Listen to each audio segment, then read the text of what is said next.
एक व्यक्ति के जीवन में समस्याएं बहुत अधिक थी। बचपन से ही उसे परेशानियों का सामना करना पड़ रहा था। पिता का देहांत हो चुका था और बचपन में ही माता, भाई, बहनों के पालन पोषण की जिम्मेदारी उसके ऊपर आ गई थी। बड़े होने पर व्यक्ति का विवाह हुआ, लेकिन शादी के बाद उसकी समस्याएं और अधिक बढ़ गई। उसके जीवन में एक परेशानी खत्म होती तो दूसरी आ जाती थी। एक दिन वह एक प्रसिद्ध संत के पास पहुंच गया। व्यक्ति ने संत महात्मा से कहा कि मुझे अपना शिष्य बना लें। मैं परेशान हो गया हूँ, बहुत दुखी हूँ। संत ने कहा कि ठीक है, तुम मेरे शिष्य बन जाओ। मुझे बताओ, क्या परेशानी है तुम्हें? शिष्य ने कहा कि गुरुजी, एक समस्या खत्म नहीं होती और दूसरी सामने आ जाती है। इस कारण मैं बहुत दुखी रहता हूँ। किसी भी काम में सफलता नहीं मिल पाती है। गुरु ने कहा कि ठीक है, मैं तुम्हारी समस्याओं का हल बता दूंगा। अभी तुम मेरे साथ चलो।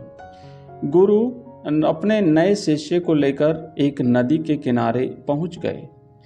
किनारे पर पहुंचकर गुरु ने कहा कि हमें ये नदी पार करनी है। ये बोलकर वहीं खड़े हो गए। शिष्य भी गुरु के साथ खड़ा हो गया। कुछ देर बाद शिष्य ने कहा कि गुरुदेव, हमें नदी पार करनी है, तो हम यहाँ क्यों खड़े हैं? तब गुरु ने जवाब दिया कि हम इस नदी के सूखने का इंतजार कर रहे हैं। जब यह नदी सूखेगी, हम इसे बड़ी आसानी से पार कर लेंगे। शिष्य को बड़ा आश्चर्य हुआ।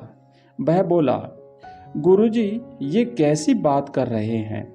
नदी का पानी कैसे और कब सूखेगा? हमें नदी को इसी समय पार कर लेना चाहिए। तब संत महात्मा ने कहा कि मैं तुम्हें यही बात समझाना चाहता हूँ। जीवन में भी समस्याएं तो आती ही रहेंगी।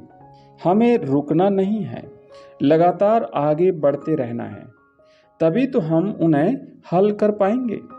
आगे बढ़ते रहेंगे तो समस्याओं के हल मिलते जाएंगे। अगर रुक जाएंगे तो एक भी बाधा पार नहीं हो पाएगी। शिष्य को गुरु की बात समझ आ गई और उस दिन के बाद उसकी सोच बिल्कुल बदल गई। मित्रों, इसी प्रकार की कहानी सुनने के लिए चैनल को सब्सक्राइब कीजिए।